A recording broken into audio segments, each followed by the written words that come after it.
gregos pensavam na política, o que eles entendiam por política foi alguma coisa que eles próprios inventaram.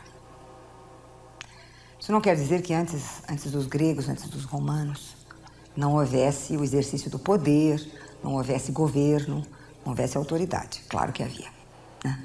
Os grandes impérios que existiram antes e depois do mundo grego e do mundo romano.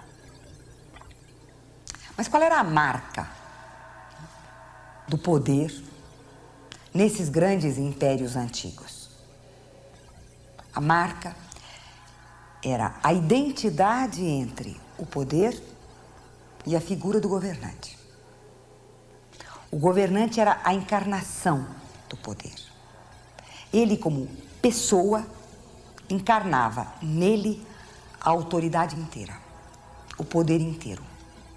Ele era o autor da lei, o autor da recompensa, o autor do castigo, o autor da justiça, ou seja, a vontade do governante, a vontade pessoal, individual dele, era a única lei existente.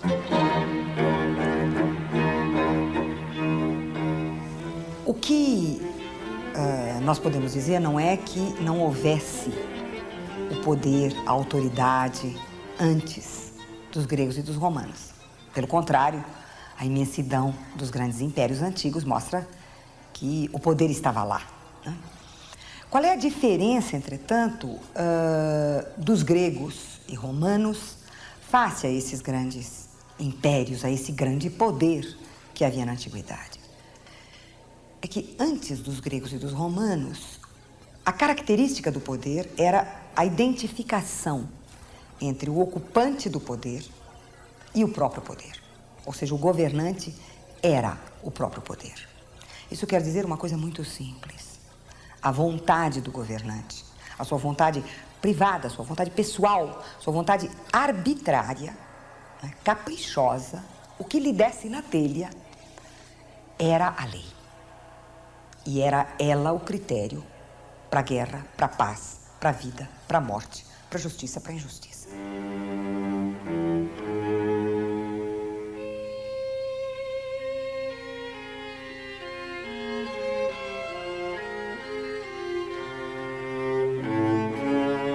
O que fizeram os gregos e os romanos? Eles inventaram a política. Ou seja, eles criaram a ideia de um espaço onde o poder existe através das leis. As leis não se identificam com a vontade dos governantes. Elas exprimem uma vontade coletiva. Essa vontade coletiva se exprimiu em público, nas assembleias, através da deliberação, da discussão e do voto.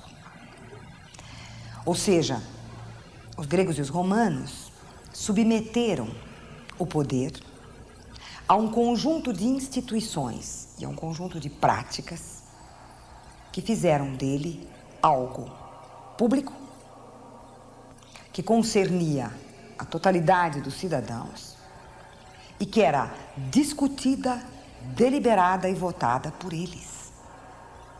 E, portanto, eles criaram a esfera pública, aquilo que nós chamamos de esfera pública.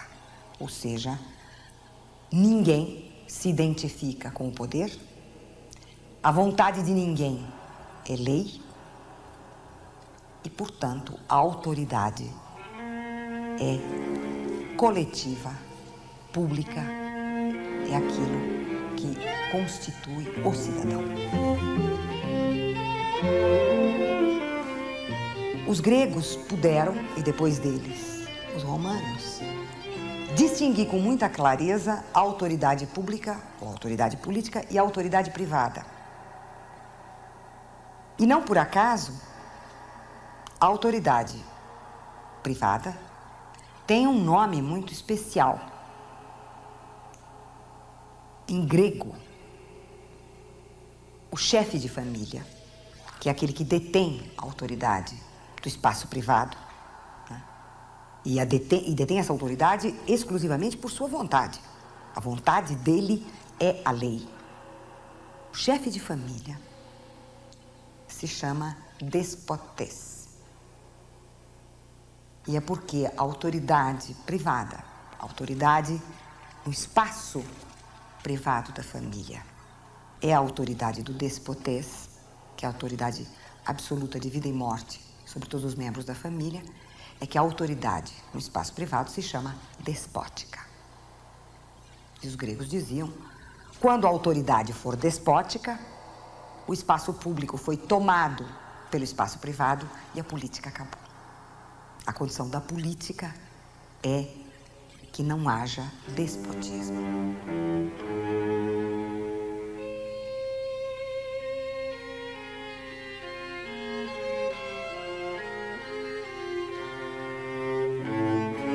O cristianismo vai criar um problema no campo da política. Por quê?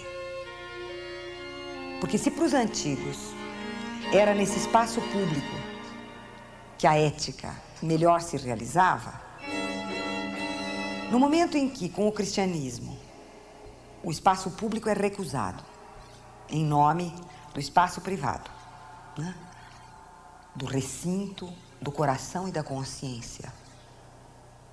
O que acontece no momento em que surgem as autoridades cristãs? Ou seja, como é que vai haver um espaço público cristão? Já que a autoridade e a ética no mundo cristão são pensadas de maneira privada. Ou seja, Deus é o Pai. Deus é o Senhor. Os cristãos são a sua família. Ele é o pastor de um só rebanho. Vocês vejam, todas as metáforas e todas as palavras que indicam a autoridade no mundo cristão pertencem ao espaço privado. É o Pai, é o Senhor, né?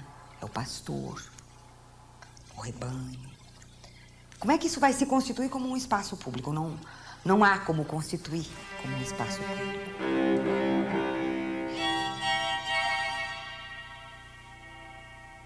Nós poderíamos ir enumerando uma série de características do poder medieval e, portanto, do poder cristão, ou daquilo que a gente pode chamar o poder teológico político, pelo qual o governante é uma figura privada.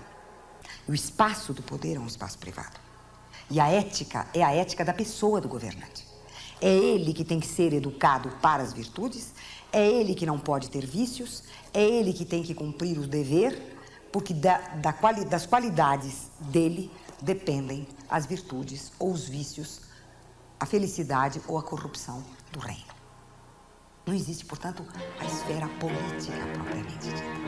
Existe a esfera do poder, mas não a esfera da política. Não existe a esfera pública. É essa esfera que a modernidade vai constituir, né?